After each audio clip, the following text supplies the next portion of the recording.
യേശുവിൽ ഏറെ സ്നേഹമുള്ളവരെ, പുതിയൊരു ദിവസം നൽകി കർത്താവ് നമ്മെ അനുഗ്രഹിച്ചിരിക്കുകയാണ്. നല്ല ഈശോയ്ക്ക് നമുക്ക് നന്ദി പറയാം. ഇന്നേ ദിനം നാം ചിന്തിക്കുന്നത്, ധ്യാനിക്കുന്നത്, നമ്മുടെ ജീവിതത്തിൽ എപ്പോൾ വേണമെങ്കിലും ദൈവത്തിന് ഇടപെടാനായിട്ട് സാധിക്കും. ഒരുപക്ഷെ നമ്മുടെ ജീവിതത്തിലെ പ്രശ്നം, രോഗം, പ്രതിസന്ധി കുറേ വർഷങ്ങളായിട്ടുള്ളതായിരിക്കാം. പക്ഷേ ദൈവം എന്നൊരാൾ ഒരു നിമിഷം നമ്മുടെ ജീവിതത്തിൽ തൊട്ട് കഴിഞ്ഞാൽ നമുക്ക് സുഖം പ്രാപിക്കാവുന്നതേ ഉള്ളൂ. നമ്മുടെ ദൈവവചനത്തിൽ ഇപ്രകാരമാണ്: 38 വർഷമായിട്ട് തളർവാദം അനുഭവിച്ചൊരു വ്യക്തി. അവൻ കുളത്തിലേക്ക് ഇറക്കാനോ സഹായിക്കാനോ ആരുമില്ല. അവൻ്റെ അവസ്ഥ മനസ്സിലാക്കി, അവൻ ഏറെ നാളുകളായിട്ട് അങ്ങനെ കിടപ്പിലാണെന്ന് മനസ്സിലാക്കിക്കൊണ്ട് അവൻ്റെ അടുത്തേക്ക് വരുന്ന ഈശോ ഒരു നിശ്ചിത സമയമാകുമ്പോൾ ഈശോ അവൻ്റെ അടുത്തേക്ക് പോവുകയാണ്. പിന്നീട് നമുക്കറിയാം, ആ തളർവാദ രോഗിയെ കർത്താവ് സുഖപ്പെടുത്തുകയാണ്.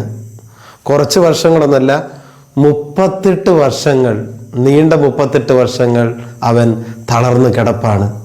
പക്ഷേ ഈശോ എന്നൊരാൾ അവൻ്റെ അടുത്തെത്തിയപ്പോൾ അവന് സൗഖ്യം ലഭിക്കുകയാണ്. എന്നെ കേട്ടുകൊണ്ടിരിക്കുന്ന പ്രിയപ്പെട്ട മകനെ, മകളെ, നിന്റെ ജീവിതത്തിൽ പല പ്രശ്നങ്ങൾ, പല രോഗങ്ങൾ, അസ്വസ്ഥതകൾ വർഷങ്ങളായിട്ടുള്ളതായിരിക്കാം. പക്ഷേ ഈശോ നമ്മുടെ അടുത്ത് വന്നു കഴിഞ്ഞാൽ, ദൈവം നമ്മെ തൊട്ട് കഴിഞ്ഞാൽ ഒരു നിമിഷം കൊണ്ട് നമുക്ക് സൗഖ്യം പ്രാപിക്കാവുന്നതേ ഉള്ളൂ, അനുഗ്രഹം പ്രാപിക്കാവുന്നതേ ഉള്ളൂ. അതുപോലെ തന്നെ നമ്മൾ ദൈവവചനത്തിൽ കാണുന്ന മറ്റൊരു കഥാപാത്രമാണ് രക്തസ്രാവക്കാരി സ്ത്രീ. കർത്താവിൻ്റെ വചനത്തിൽ പറയും, 12 വർഷമായിട്ട് അവള് രക്തസ്രാവം അനുഭവിച്ചിരുന്നു. പക്ഷെ വിശ്വാസത്തോടുകൂടെ കർത്താവിൻ്റെ വസ്ത്രത്തിൻ്റെ വിളുമ്പിൽ ഒന്ന് തൊടുന്ന നിമിഷം അവൾ സുഖപ്പെടുകയാണ്. ഒരുപക്ഷെ അവൾ നിരാശയിലായിരിക്കാം, വേദന. കാരണം 12 വർഷമായിട്ട് അവൾ പല വൈദ്യന്മാരുടെ അടുക്കൽ പോകുന്നു, എന്നിട്ടൊന്നും സുഖപ്പെടുന്നില്ലല്ലോ.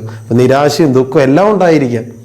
പക്ഷേ ഈശോ എന്നൊരു വ്യക്തിയെ തൊടുന്ന സമയത്ത് ആ മകള് സുഖപ്പെടുകയാണ്. പ്രിയപ്പെട്ടവരെ, നമ്മുടെ കർത്താവ് ശക്തിയുള്ള ദൈവമാണ്, സൗഖ്യപ്പെടുത്തുന്ന കർത്താവാണ്.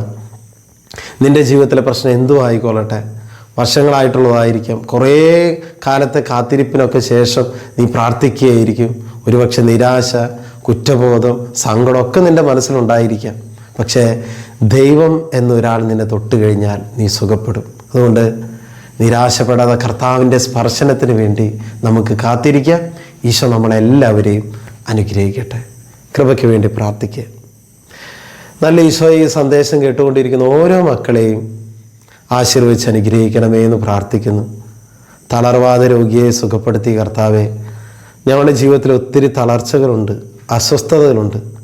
ഞങ്ങളുടെ ജീവിതത്തിൽ ഇടപെടണമേ എന്ന് പ്രാർത്ഥിക്കുന്നു. രക്തസ്രാവക്കാരി സ്ത്രീ വിശ്വാസത്തോടെ കർത്താവിനെ തൊട്ട നിമിഷം സൗഖ്യപ്പെട്ടതുപോലെ ഞങ്ങളുടെ ജീവിതത്തിൽ സൗഖ്യം നൽകണമേ എന്ന് പ്രാർത്ഥിക്കുന്നു. യേശുവിൻ്റെ അധികാരമുള്ള നാമത്തിൽ അതിനായി ഇവരെ ഞാൻ ആശീർവദിച്ച് അനുഗ്രഹിക്കുന്നു.